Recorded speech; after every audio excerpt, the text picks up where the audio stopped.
I never expected to overhear my own mother planning my humiliation like it was a party game, and yet there I was, standing in the hallway outside her dining room, frozen between fury and heartbreak, as I listened to her, my sister Hannah, and my brother Luke laugh about putting Emily in her place this Christmas.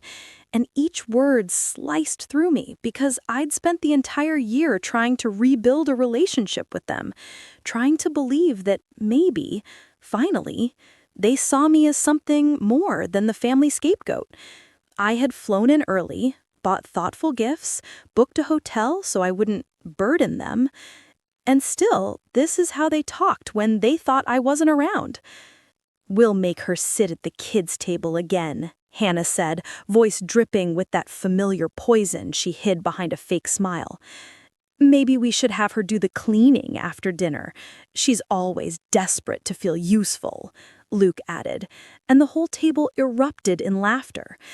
But then my mother's voice, quiet but sharp enough to break bone, said, "No, I have a better idea. Let's read her text messages aloud. She's been trying so hard to pretend she's doing well. Let's show everyone the truth." My stomach turned, because those messages were deeply personal. My struggles after losing my job, the loneliness I'd confided in her, the way I'd told her I felt invisible in the family. She was planning to put my pain on display like it was holiday entertainment. I stood there long enough for my numbness to turn into something molten and steady, a clarity I'd never felt before. For the first time in my life, I didn't want to stay and be the bigger person. For the first time, I didn't want to sit at their table and swallow their cruelty like tradition. I quietly grabbed my coat from the guest room, slipped out the back door, and walked into the freezing December air, my breath shaking not from the cold, but from the realization that I had spent 30 years loving people who treated me like a joke. I didn't go back to my hotel. I sat in my car, headlights off, and let myself feel everything I had been trained all my life to bury: anger, grief, humiliation, and beneath it all, a strangely exhilarating spark of freedom. They wanted a show? They wanted to put me in my place in front of an audience? Fine. But I wasn't going to be the one embarrassed this year. I was going to end their little event, and I was going to do it beautifully. The plan came to me slowly at first, like fog lifting from a cold field. And then, all at once, sharp, daring, inevitable. Christmas at my mother's house wasn't just a celebration.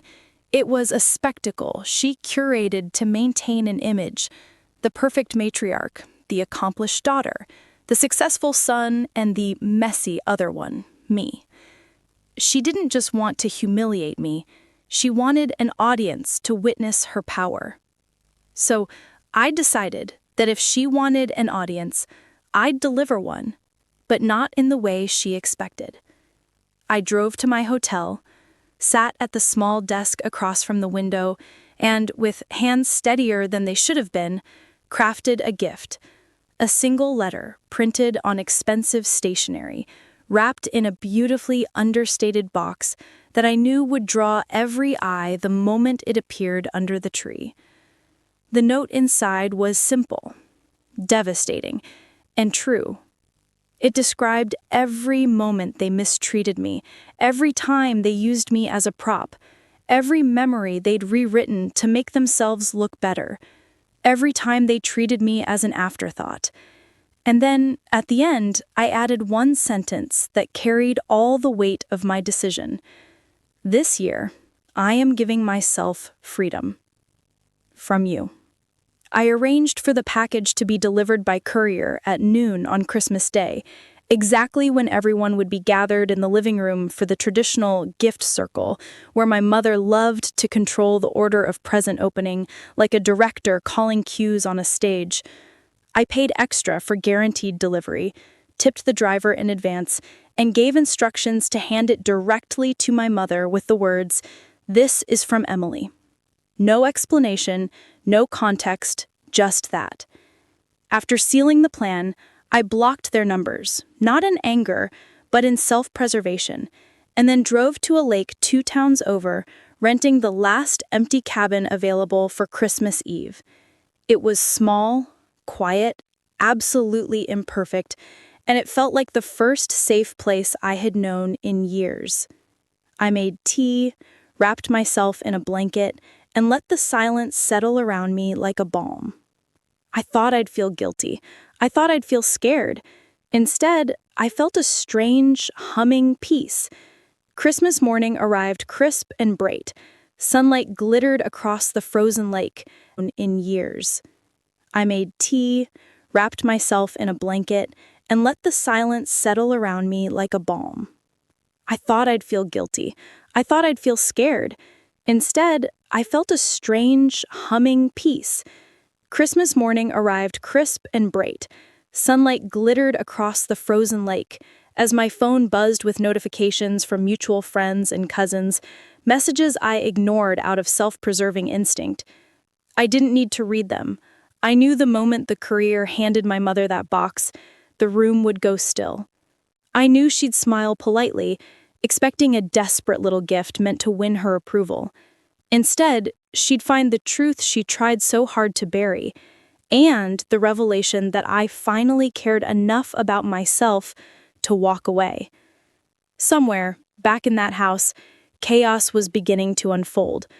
And for once, I wasn't there to be their punching bag.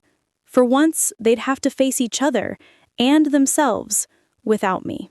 The first message I allowed myself to read came from my cousin Lily, who had always been kind in quiet ways.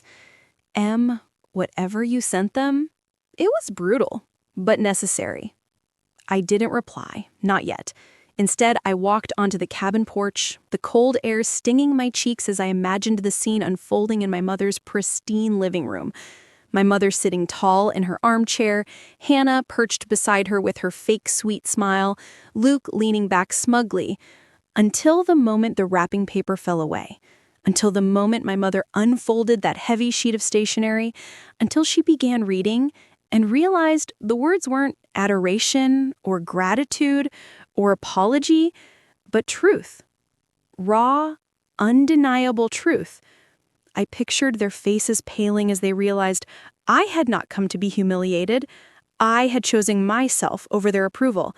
And for a moment, I felt something dangerously close to sadness, because I wished they had loved me enough to stop this from happening. But they didn't. And so the collapse they had planned for me became their own. More messages came, Lily again. They stopped the gift circle. Then, your mom cried. Then, Hannah stormed out. Then, my favorite, Luke said you ruined Christmas, but honestly, they ruined it years ago.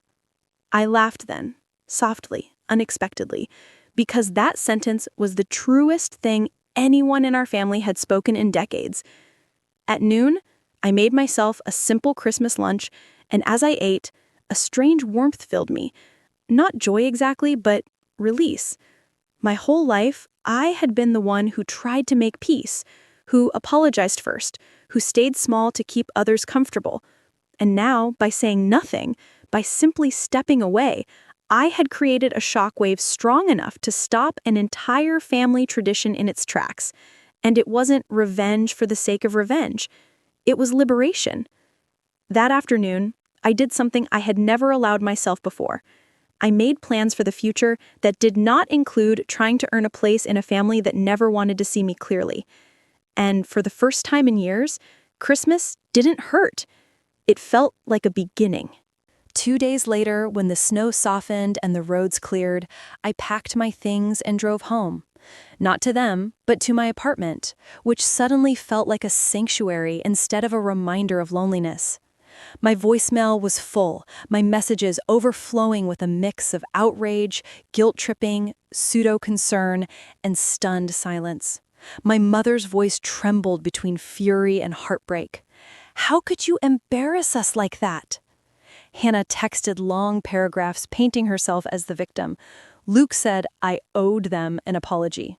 But I didn't respond, because for once, their noise didn't reach me.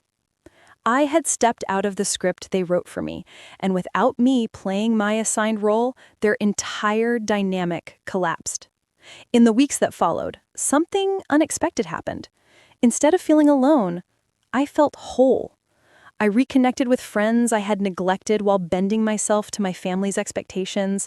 I applied for a job in a city I had always dreamed of living in. I took long walks without replaying family conversations in my head. And slowly, I realized the greatest revenge wasn't the letter I sent. It was the life I was finally allowing myself to live. A life where their approval meant nothing.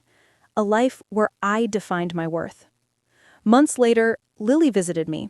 She brought wine, sat on my couch, and said, "They're still talking about your letter." I braced myself, expecting criticism. Instead, she smiled softly. "Honestly, you saved yourself. And maybe you forced them to face who they really are." I didn't know about them, but I knew she was right about me. I had saved myself. This year, Christmas didn't destroy me. I destroyed the version of myself that begged to belong somewhere I was only ever meant to leave. And that, more than anything, was the gift that ended their event and finally began my life.